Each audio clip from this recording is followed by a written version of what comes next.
नमस्कार दोस्तों, मैं आज आपके लिए दिल्ली की 7 लोकसभा सीटों का लेटेस्ट सर्वे लेकर आया हूं कि अरविंद केजरीवाल की शराब नीति के कारण उसको जेल होने के बाद दिल्ली की क्या माहौल बनता हुआ दिख रहा है। दिल्ली में आम आदमी पार्टी और कांग्रेस मिल के लोकसभा का 2024 का चुनाव लड़ने वाली है, जिसमें आम आदमी पार्टी 4 लोकसभा सीटों पे और कांग्रेस 3 लोकसभा सीटों पे चुनाव लड़ने वाली है। क्या यह दोनों पार्टियां मिलकर बीजेपी का सुपड़ा साफ करती हुई दिख रही है? तो एक एक लोकसभा सीटों का लेटेस्ट सर्वे बताने जा रहा हूं। तो पहली लोकसभा सीट की बात करें जो दिल्ली राजधानी की है, वो चांदनी चौक की है। इस लोकसभा सीट की बात करें तो यहाँ इंडिया गठबंधन जीतता दिख रहा है, बीजेपी का यहाँ सुपड़ा साफ होता हुआ दिख रहा है। अगली लोकसभा सीट की बात करें तो नई दिल्ली की है। वह सीट पिछली बार मीनाक्षी लेखी ने जीती थी, लेकिन अब के उसका टिकट काट दिया गया है। तो इसकी बात करें तो यह लोकसभा सीट भी इंडिया गठबंधन के पक्ष में जाती हुई दिख रही है। यहाँ भी भाजपा का सुपड़ा साफ होता हुआ दिख रहा है। अगली लोकसभा सीट की बात करें तो पूर्वी दिल्ली है।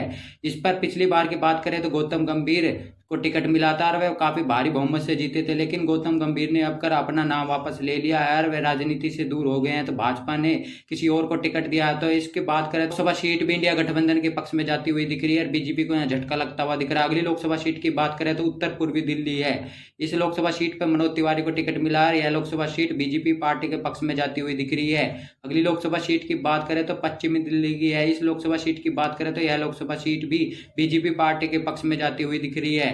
अगली लोकसभा सीट की बात करें तो उत्तर पश्चिमी दिल्ली की है। यह लोकसभा सीट की बात करें तो यह इंडिया गठबंधन के पक्ष में जाती हुई दिख रही है और भाजपा का यहाँ सुपड़ा साफ होता हुआ दिख रहा है। अगली लोकसभा सीट की बात करें तो दक्षिणी दिल्ली की है। यह लोकसभा सीट की बात करें तो यहाँ पर भी इंडिया गठबंधन जीतता हुआ दिख रहा है और भाजपा का यहाँ सुपड़ा साफ होता हुआ दिख रहा है। यानी कि दिल्ली की 7 लोकसभा सीटों में से 5 इंडिया गठबंधन के पक्ष में जाती हुई दिख रही है, 2 बीजेपी पार्टी के पक्ष में जाती हुई दिख रही है। यानी बीजेपी को यहाँ 5 लोकसभा सीटों का नुकसान होता हुआ दिख रहा है। आपको क्या लगता है कि दिल्ली की 7 लोकसभा सीटों में 2024 में कौन सी पार्टी कितनी लोकसभा सीटें जीतने वाली है? तो कमेंट में अपनी राय देना ना भूले। जय हिंद, जय भारत।